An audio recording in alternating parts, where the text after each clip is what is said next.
이스라엘 백성들이 어려움을 당할 때 하나님이 여선지자 드보라를 선택하셔서 그 어려움을 해결하십니다. 그리고 드보라 사사 시대에 40년간을 하나님의 평안을 주셔서 이스라엘 백성들은 참 힘들었던 삶을 정리하고 40년간을 태평 세월을 지나게 됩니다. 여러분, 긴 40년을 전쟁 없이 평온하게 살았다라는 건 축복이지요. 그런데 그 축복을 계속 이어가느냐, 이스라엘 백성들은 하나님의 은혜를 까먹게 됩니다. 그래서 성경을 보면 40년의 태평세월을 주신 하나님의 은혜를 잊어버리고 이스라엘 백성들은 다시 하나님 앞에 악을 행하게 됩니다. 악을 행함으로 그들은 7년간 미디안에게 압제를 당하는 그런 시간을 보내게 됩니다. 사사기에 보면 기드온이라는 사사를 쓰시기 전에 7년 동안 고통의 세월을 보내고 있던 이스라엘 백성들의 상태를 이야기하는 장면이 나옵니다. 기드온에 대한 얘기는 여러분과 여러 번 나누어서 아마 여러분들은 다 알고 계실 겁니다. 올 한 해 하나님이 함께 하신다라는 이 주제, 그 표를 가지고 연초에 새벽 기도를 나누고 그 말씀을 다시 또 여러분과 생각해 보는 주일 말씀으로 나누는 겁니다. 하나님 앞에 악을 행함으로 미디안 백성들에게 압제를 당하는 이스라엘 백성들은 산에서 웅덩이를 파고 굴을 파고 살게 되었다라고 성경은 이야기합니다.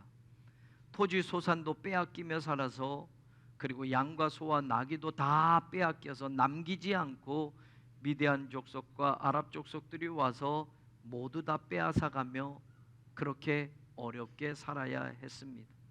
성경의 표현대로라면 이스라엘 가운데 먹을 것을 남겨두지 않았다라고 하니 여러분 얼마나 배고팠느냐. 또 한 가지, 궁핍함이 심한지라라고 성경에 표현하고 있으니 가난하게 살았던 겁니다. 여러분, 때로는 육신의 아픔의 고통보다 배고픔의 고통이 더 서럽고 힘들 때가 있습니다. 먹을 게 없다라는 것 때문에 정말로 고통스러운 나날들을 보내야 했던 그런 시간들이 7년여 동안 이스라엘 민족에게 계속되는 겁니다. 먹으려고 준비를 하고 소산에 씨를 뿌리고 파종을 해도 그때부터 싹 걷어가니 이들은 먹을 게 없이 궁핍하게 사는 겁니다. 열심히 일을 하고 그래도 노력을 해보는데 그래도 빼앗기고 또 빼앗기니 어쩔 수 없이 가난해진 형편의 절망만 계속 이어가는 겁니다. 이런 안타까움 속에 이스라엘 백성들이 드디어 하나님께 부르짖었다라고 성경은 이야기합니다. 그런데 7절에 보면 그들은 미디안으로 말미암아 하나님께 여호와께 부르짖었다라고 말합니다. 미디안 때문에 못 살겠다라는 겁니다. 미디안 때문에 힘들어 죽겠다라는 겁니다. 그리고 하나님은 그 기도를 들으셔서 한 선지자를 이스라엘 백성들에게 보내셨다라고 성경은 나옵니다. 그리고 그 선지자를 통해서 왜 이런 일이 일어났는지를 하나님은 말씀으로 정확하게 이야기하십니다. 선지자를 보내는 것뿐만 아니라 이제는 기드온이라는 사람을 선택하기 위해서 하나님의 사자가 기드온을 찾아갑니다. 성경에는 여호와의 사자라고 되어 있지만 14절에서는 바로 그 여호와의 사자가 여호와께서 그들을 향하여 이르시되라고 하는 주어가 여호와로 바뀌는 걸 보면 여호와의 사자는 곧 하나님이셨음을 우리로 하여금 알게 합니다. 이스라엘 백성들에게 선지자를 보내서 말씀으로 깨우쳐 주셨고, 그 암울한 세월을 정리하기 위해서 하나님은 기드온이라는 사람을 찾아가셔서 그에게 말씀을 하십니다. 그 두 개의 내용이 성경에 나오는데, 먼저 10절에 선지자를 보내셔서 이스라엘 백성들에게 들려주시는 말씀이 이겁니다. 나는 너희 하나님 여호와야. 너희가 거주하는 아모리 사람의 땅들의 신들을 두려워하지 말라 하였으나 너희가 내 목소리를 듣지 않았다. 우리말로는 두려워하지 말라 했다라고 말하지만 이 두려워하다라고 번역된 야레라는 이 단어는 사실 무서워서 두렵고 떨리는 그런 감정이라기보다는 경외하며 섬기는, 숭배한다라는 의미가 더 큽니다. 그래서 영어 성경에 do not worship이라고 되어 있습니다. 아모리 사람의 신들을 예배하지 말라. 아모리 사람들의 신들을 숭배하지 말라 내가 너희에게 말했는데 너희는 내 목소리를 듣지 않았다라는 말입니다. 단순히 무서워하지 말라라고 해서 무서워했다라는 이야기가 아니라 그들을, 그 우상을 섬기지 말라고 했는데 너희들이 내 목소리를 듣지 않았다라고 하시는 말씀입니다. 다시 말하면 너희들이 이렇게 고난을 당하고 너희들이 이렇게 미디안 때문에 못 살겠다고 나에게 기도하지만 이 모든 것들은 미디안 때문이 아니라 바로 너희들이 내가 말한 목소리를 듣지 않았기 때문이라는 걸 하나님은 말씀으로 선지자를 통해서 깨닫게 하셨던 겁니다. 기드온을 찾아가서 하나님이 말씀하시는 장면도 12절에 나옵니다. 큰 용사여 여호와께서 너와 함께 계시도다. 우리말 성경은 이 순서를 바꿔놓았습니다. 영어 성경이나 히브리어 성경은 여호와께서 너와 함께 계시도다 큰 용사여 라고 말하는데 우리는 이걸 그냥 바꿔놓았습니다. 왜 그렇게 번역을 해놨는지 모르겠습니다. 순서가 바뀌어진다는 건 강조점이 다릅니다. 큰 용사여 라고 하면 기드온이 포커스가 됩니다. 기드온이 초점이 됩니다. 그러나 여호와께서 너와 함께 계신다라는 말이 먼저가 되면 하나님이 함께 하신다는 하나님이 먼저 강조가 되는 겁니다. 큰 용사기 때문에 하나님이 함께 하시는 게 아니라는 말입니다. 하나님이 함께 하시기 때문에 네가 큰 용사가 될 수 있다라는 말을 전하시는 겁니다. 여호와께서 너와 함께 계신다라고 하나님은 먼저 확신의 말씀을 전하고 큰 용사라고 기드온을 부르셨던 겁니다. 이 말을 다시 말한다면 하나님이 너와 함께 하시는 것을 믿느냐라고 묻는 겁니다. 하나님이 함께 하실 때 네가 어떤 처지에 있든 너는 큰 용사로 쓰임받을 수 있다는 것을 믿느냐라고 하나님이 이렇게 묻는 것입니다. 네가 큰 용사다 그래서 오늘 내가 너를 찾아왔다라고 말하는 게 아니라 내가 너와 함께 한다를 말씀하시려고 오늘 기드온을 찾아오셨던 겁니다. 사랑하는 여러분, 오늘 우리들이 올 한 해를 시작하면서 하나님이 함께 하신다라는 이 말씀을 붙드는 겁니다. 하나님이 함께 하리라 라고 하신 그 성경에 나오는 말씀을 붙들고 우리가 어떤 상황이든 코로나 상황이 더 심각해져도 하나님이 함께 하시는 믿고 살아가는 성도가 되기를 우리는 꿈을 꾸며 결단하며 올 한 해를 살기를 시작하는 겁니다. 저는 여러분들이 하나님이 함께 하시는 것을 믿기를 바랍니다. 하나님은 함께 하신다고 말씀하셨는데 기드온은 생각이 달랐습니다. 13절에 기드온이 하나님께 말합니다. 오 나의 주여 여호와께서 우리와 함께 계시면 어찌하여 이 모든 일이 일어났나이까? 우리 조상들이 일찍이 우리에게 이르기를 여호와께서 우리를 애굽에서 올라오게 하신 것이 아니냐 한 그 모든 이적이 어디 있습니까? 이제 여호와께서 우리를 버리사 미디안의 손에 우리를 넘겨주셨나이다. 기드온은 세 가지를 말합니다. 하나님이 함께 하신다고요? 하나님 지금 나에게 오셔서 하나님이 함께 하신다고 말씀하셨어요? 하나님이 함께 하시지 않습니다 라고 말합니다. 정말 하나님이 함께 하셨다면 어떻게 이런 일이 지금 일어난단 말입니까? 하나님이 함께 하시는데 어떻게 우리가 미디안 족속에게 날마다 패배하면서 삽니까? 하나님이 함께 하시는데 우리가 먹을 것 없이 왜 이렇게 삽니까? 하나님이 함께 하시는데 도대체 왜 이런 일이 일어나는 겁니까? 하나님이 함께 하시지 않는 거지요 라고 말합니다. 우리 조상들만 봐도 알 수 있습니다. 애굽에서 그들이 종살이 했는데 하나님이 그들에게 이적과 기적을 베푸셔서 그들을 애굽에서 건져내지 않았습니까? 그때 그런 이적이 지금 어디 있습니까? 우리 조상들에겐 그런 기적을 베푸셔서 하나님의 함께 하심을 보여주셔놓고 우리는 이렇게 고통받고 억압당하고 있는데 우리에겐 그런 기적이 어디 보입니까? 어디 있습니까? 두 번째 하나님에게 이렇게 따지듯이 묻습니다. 그러면서 그가 결론을 내리는 겁니다. 이제 여호와께서 우리를 버리신 겁니다. 하나님이 우리를 버리신 것이지요. 언제 하나님이 우리와 함께 계셨단 말입니까? 라고 말하고 있는 겁니다. 하나님은 함께 계시지 않았습니다. 증거를 대라고요? 이런 일이 우리에게 일어났잖아요. 애굽에서와 같은 기적은 도무지 보이지 않잖아요. 그러니 하나님이 우리를 버리신 게 맞습니다. 버리다라는 이 단어는 또 다른 의미로 방치하다라는 뜻이 있고 누구누구에게 넘겨주다라는 뜻이 있습니다. 하나님이 우리를 방치해 버리셨잖아요. 관심도 안 두셨잖아요. 그래서 우리를 미디안 사람들에게 넘겨버린 거잖아요. 기드온이 이렇게 말하는 겁니다. 여러분, 기드온과 우리가 다릅니까? 하나님의 말씀과 우리의 생각을 다시 한번 기드온의 이 이야기를 통해서 생각해 보는 겁니다. 하나님은 분명히 너와 함께 하신다라고 말하는데, 아니요, 함께 하시지 않았습니다 라고 기드온은 그리 생각하고 살았다는 말입니다. 하나님은 언제나 내가 너와 함께 하고 있었어 라고 말하는데, 기드온은 하나님은 절대로 나와 함께 하시지 않았던 거예요 라고 그렇게 생각하며 살았던 겁니다. 왜요? 내가 고통받고 있으니까요. 내 인생이 힘드니까요. 나한텐 기적이 일어나지 않았으니까요. 나는 여전히 가난하게 살고 있으니까요. 하는 일마다 안 되니까요. 갑자기 우리 집안에 이런 고통스러운 일들이 찾아왔으니까요. 불행스러운 일이 이렇게 일어났으니까요.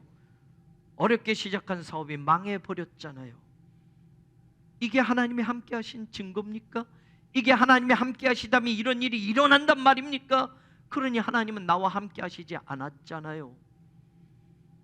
하나님은 함께 하셨는데 기도는 하나님이 함께 하지 않았다고 생각하며 살았던 겁니다. 하나님은 다시 기드온에게 반복해서 말해요. 16절에 보면 내가 반드시 너와 함께 하여. 그랬을 때 내가 반드시 너와 함께 하니 네가 이 백성들을 구원해낼 거야 라고 말하는데, 기드온이 하는 말은 15절에 보면 내가 무엇으로 이스라엘을 구원한단 말입니까?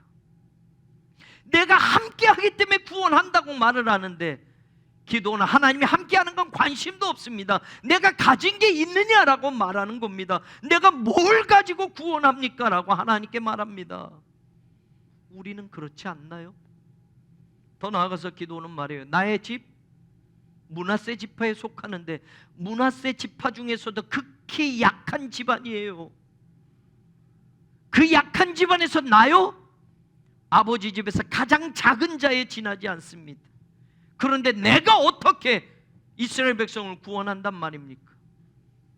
내가 무엇으로 구원한단 말입니까? 하나님이 함께 하신다는 말씀은 아직도 들리지 않습니다. 하나님이 함께 하신다라고 말하는데, 하나님이 함께 하시니 네가 큰 용사라고 말하는데, 기도는 나는 아니에요. 나는 연약합니다. 나는 가진 것도 없습니다. 하나님은 함께 하시지 않았어요 라고 항변합니다.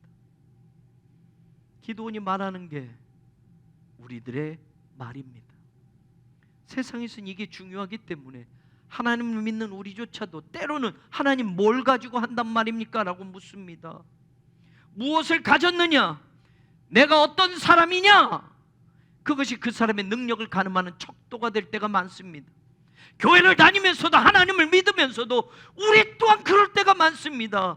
뭘 가졌느냐를 따져 묻습니다. 네가 어떤 사람이냐를 먼저 중요하게 여깁니다. 하나님이 함께하느냐, 하나님이 함께하지 않느냐보다 내가 뭘 가졌느냐를 더 중요하게 여깁니다. 무슨 일을 할 때도 마찬가지예요. 그래서 우리가 자주 하는 말이 뭡니까? 너 돈 있어? 라고 말하잖아요. 너 돈 있어? 제가 선배 목사님들이나 주변의 목사님들에게 듣는 말이 이런 말들을 많이 들었습니다. 아니 지금 이 시기에 교회를 건축해? 야, 그러면서 제일 먼저 하는 말이 뭔지 아세요? 돈은 있어? 라고. 빚지지 마. 안 돼. 큰일 나. 돈은 있는 거야? 헌금은 있어? 목사들도 이러는데 성도들도 마찬가지. 뭘 하려면 너 돈 가진 거 있어? 돈 모아놓은 거 있어? 돈 가지면, 돈을 모아놓으면 할 수 있다고 생각하지 않습니까?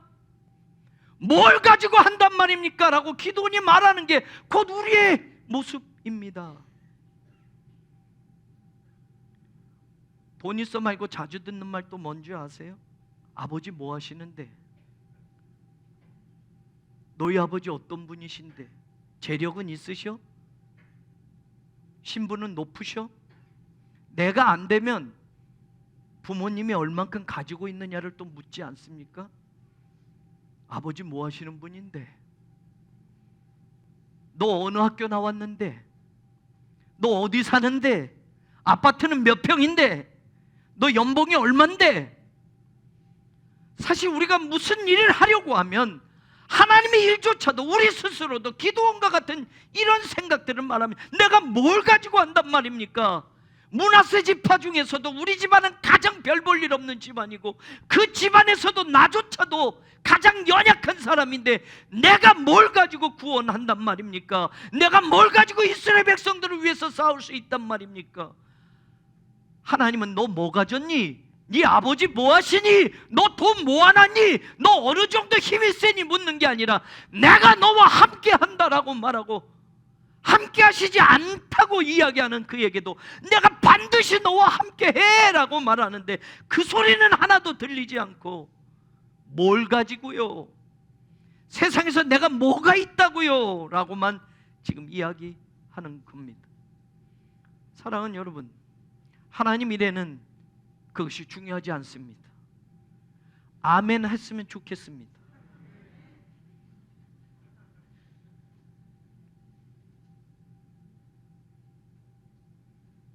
헌금이 많이 모아지면 건축이 쉬울까요?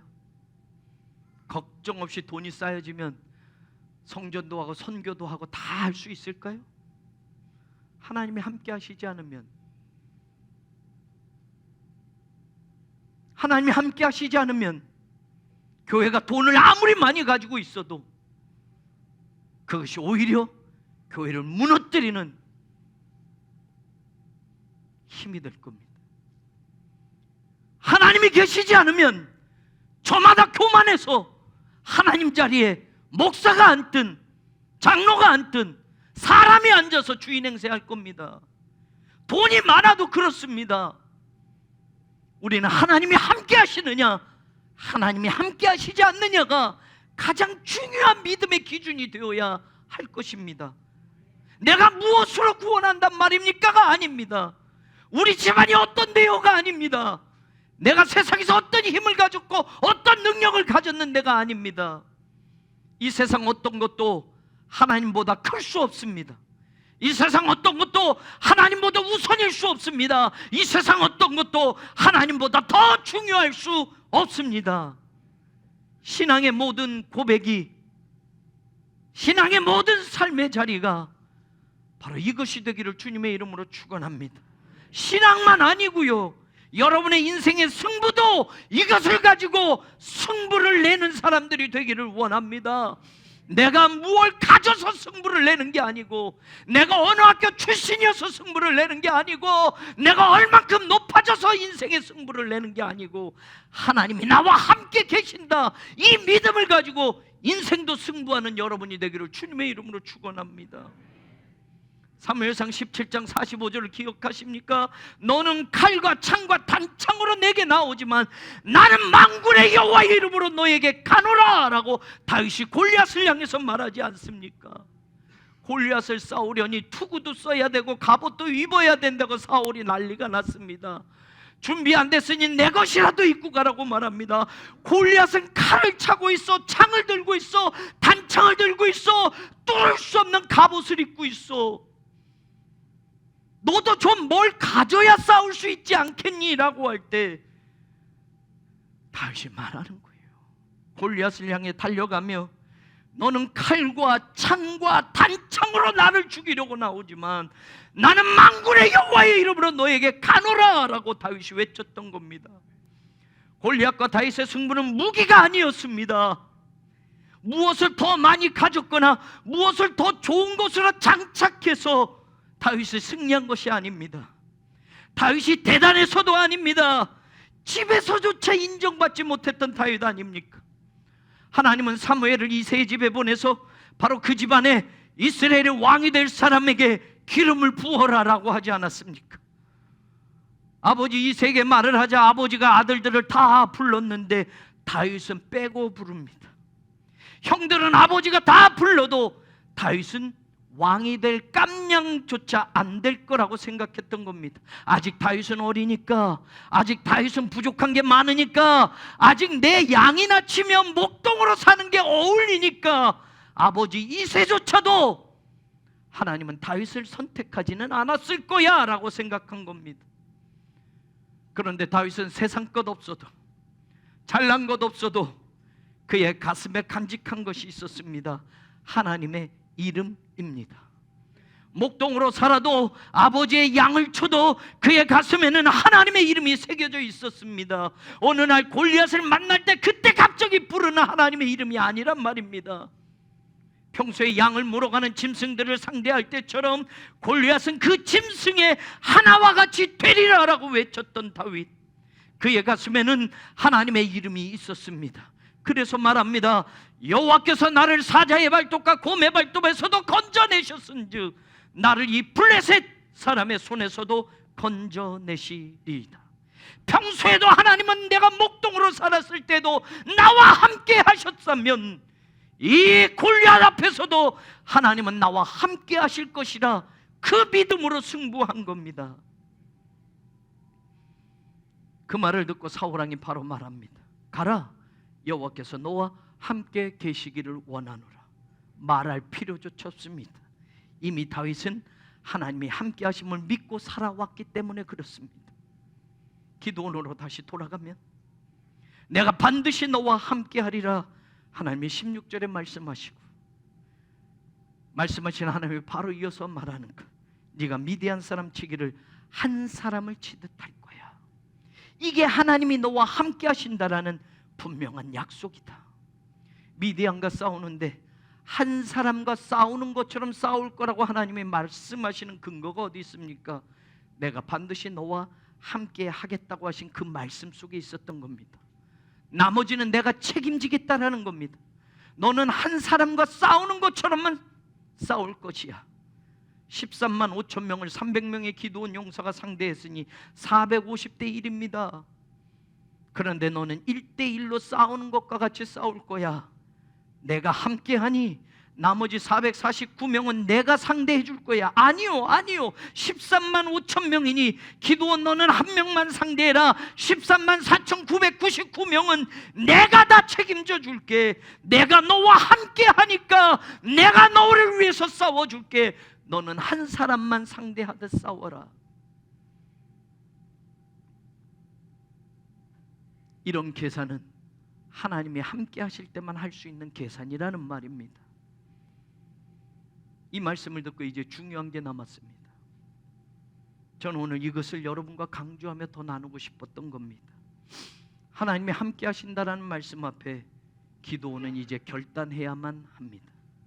하나님이 함께 하신다는 말씀만 듣고 기도원이 전쟁터로 나가서 13만 5천 명의 미디안과 싸웠다고 성경은 이야기하지 않습니다.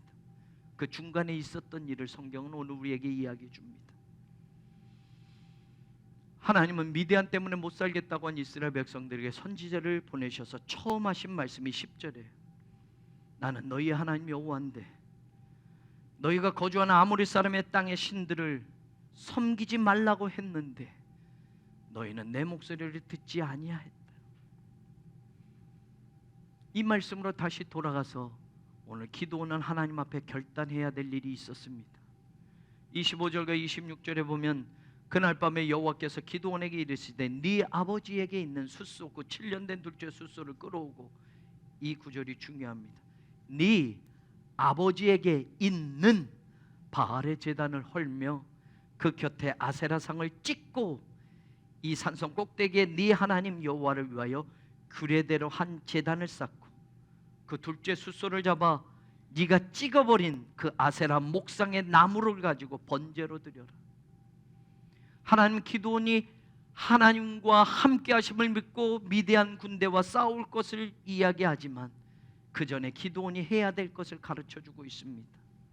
너희 집 아버지 집에 있는 바알의 제단을 헐어야 한다. 그 바알 제단 곁에 있는 아세라 목상을 찍어버려야 한다. 그리고 내 앞에 온전한 예배를 드리고 나서 그 아세라 목상으로 번제물을 태우며 내 앞에 하나님 앞에 제물을 드리고 제사를 드리고 예배를 드리고 난 후에 기도원은 300명의 용사들과 함께 미디안 전쟁터에 나가 하나님의 함께 하심을 믿고 승리하고 돌아오게 되는 겁니다. 하나님이 언제 우리와 함께 하셨어요? 함께 하셨다면 어떻게 이런 어려움이 우리에게 찾아오고 고통이 찾아옵니까? 우리 조상들에게 보여주셨던 애굽의 그 놀라운 기적들이 지금 어디 있습니까? 하나님은 우리를 버리셨잖아요. 그렇게 외쳤던 기드온, 정작 자기 인생의 가장 가까운 곳에 하나님이 가장 싫어했던 바알의 제단이 있었고 아세라 목상이 있었다라는 겁니다. 남이 아니라 바로 자기 아버지가 그 우상을 가지고 있었고 섬기고 있었습니다. 바알을 섬기는데 기드온의 집안이 중심이 되었단 말입니다. 기드온도 날마다 그 바알의 제단을 보면서 살아왔습니다. 기드온도 날마다 바알 제단 옆에 있는 아세라 목상을 보면서 살아왔습니다. 그런데 그것에 대해서는 기드온은 침묵하고 살았던 겁니다. 오히려 하나님이 어디 계시냐고 따졌고, 하나님이 언제 함께 하셨냐고 따졌고, 아모리 사람들의 신들을 섬기지 말라고 하셨고 그 목소리를 듣지 않았다고 하시는 하나님, 사실 이 말은 남이 들을 말이 아니라 기드온이 먼저 들어야 할 말씀이었다는 겁니다. 오늘 나에게 있는 바알의 제단을 찾아내십시오. 여러분의 삶 속에 깊숙이 자리한 아세라 목상을 찾아내십시오. 바알과 아세라가 왜 이스라엘 백성들의 삶의 그 한가운데 있습니까? 그들은 사람에게 풍요를 준다고 믿었기 때문입니다. 그들은 농사하면 풍년을 줄 거라고 믿었기 때문입니다. 풍요와 타산의 신이 바알과 아세라였습니다. 세상의 물욕을 채우기 위해선 하나님 말고도 이 신들을 섬겨야 된다고 하는 변질된 신앙으로 자기의 인생을 살아왔던 기드온의 집안을 향해서 주시는 말씀입니다. 너의 변질된 신앙의 자리를 찾아내라. 하나님보다 재물이 더 우선이었던 네 인생의 그 중심의 자리를 찾아내라. 하나님을 금송아지처럼 섬겼던 신앙의 변질된 그 자리를 찾아내라. 하나님이 아니어도 세상에서 번영과 축복을 받을 수 있다면 예배보다 그 자리에 먼저 가 있었던 너를 찾아내라. 하나님은 기드온의 글이 말씀하시는 겁니다. 너희 집에 있는 바알 제단, 너희 집에 있는 아세라 목상을 찍어버리고 바알 제단을 헐어버려야 한다. 기드온은 결단해야만 합니다. 자기 집에 세워졌다. 남의 집이 아니고 다른 사람의 일이 아니고 내 삶의 중심에 우리 가족에 우리 집안에 세워졌던 바알 제단을 허물어버리고 세상에 풍요를 줄 것이라고 믿고 살아왔던 그 아세라 목상을 찍어버리고 하나님께 온전한 예배를 드리게 하셨다라는 말입니다. 하나님이 나와 함께 하심을 믿는 예배가 시작되어진 겁니다. 하나님이 나와 함께 하신다는 약속을 붙잡고 이제는 용사가 되는 그 길을 걸어가는 겁니다. 기드온의 이름이 여룹바알이 되었습니다. 여룹바알이라는 이름은 바알의 제단을 기드온이 헐어버렸기 때문에 바알이 그냥 안 두겠다고, 바알이 그와 싸울 것이라는 이름입니다. 아니, 바알이 싸울 필요 없습니다. 기드온이 바알을 싸울 것이기 때문입니다. 하나님이 함께 하심을 믿고 바알을 상대할 겁니다. 7년 동안 한 번도 이겨보지 못한 미디안 족속과 싸워 승리할 것입니다. 겁쟁이가 아니라 이제는 용사가 될 겁니다. 패배자가 아니라 이제는 승리자가 될 겁니다. 이제 우리가 하나님이 반드시 함께 하실 것을 믿고 용사의 칼을 드는 우리 교회가 되고 성도들이 되기를 주님의 이름으로 축원합니다. 하나님이 반드시 함께 하실 것을 믿고 이제 숨어서 포도주 틀 속에 들어가서 타작하던 바로 그곳에서 나와야 할 때입니다.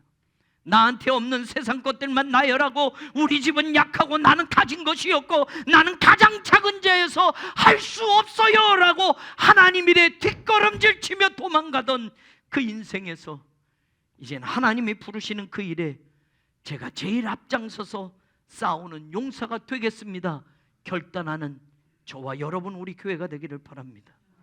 반드시 승리의 노래를 부르는 날이 올 겁니다. 하나님의 손이 강하게 붙들어 주셔서 13만 5천 명을 한 사람을 쓰러뜨리는 것처럼 싸우는 기적을 보게 해 주실 줄로 믿습니다. 올 한 해 여러분이 살아가는 모든 삶의 자리가 하나님이 반드시 함께하는 축복의 자리가 되기를 임마누엘, 우리와 함께 하신다고 하시는 우리 주님 예수 그리스도의 이름으로 간절히 축원합니다. 하나님, 삶의 자리만 보고 우리도 기도원처럼 말했습니다. 하나님 어디 계십니까? 하나님이 계신데 왜 우리 집안에 이런 어려움이 있고 이런 불행스러운 일이 있고 내가 왜 아파야 하고 내 사업이 망해야 하고 왜 되는 일이 없는 겁니까? 하나님이 나를 버리신 겁니다. 하나님은 나와 함께 하시지 않은 겁니다. 기도원처럼 우리도 세상 것만 보고 이렇게 외치고 있었진 않습니까? 내가 너와 함께해. 내가 너와 함께하니 너는 큰 용사가 될 수 있어. 내가 반드시 너와 함께하니 미대한 족속을 한 사람 싸우듯 싸우게 될 것이야. 하나님 늘 들었던 말씀이지만 올 한해 나와 함께 하신다고 하시는 하나님의 말씀을 붙들고 나아가는 성도들에게 이 말씀이 새롭게 들려지게 하여 주옵소서. 이 말씀이 나를 향한 말씀으로 들려지게 하여 주옵소서. 너희 집안에 있는 바알의 제단을 부숴야 하느니라. 아버지 집에 있는 나세라 목상을 찍어버려야 하느니라. 한 번도 날마다 바알의 제단을 보고 아세라 목상을 보면서 살았지만 그것은 내 인생에 필요한 것처럼 여기며 살았던 겁니다. 바알과 아세라를 섬기면 세상에 풍요가 올 것이라고 믿었기 때문입니다. 바알과 아세라는 가장 인생의 가장 중심의 자리에 두고서도 하나님이 어디 계셨느냐고 따져 묻기만 했던 기도원에게 바알의 제단을 헐어버리고 하나님의 함께 하시는 예배의 자리를 회복해 하시고 하나님은 300용사와 더불어 기도원을 하나님의 역사의 도구로 쓰셨던 것을 감사합니다. 이 시대에 새로운 교회가 그렇게 쓰임받게 하여 주옵소서. 이 시대의 새로운 교회 우리 모든 성도들과 목회자들이 하나님 앞에 이렇게 쓰임받게 하여 주옵소서. 하나님이 함께 하신다는 그 약속 하나만을 붙들고도 신앙과 인생의 모든 자리를 승부하며 나아갈 수 있도록 하나님 담대하게 하여 주옵소서. 예수님 이름으로 간절히 기도 올리옵나이다. 아멘.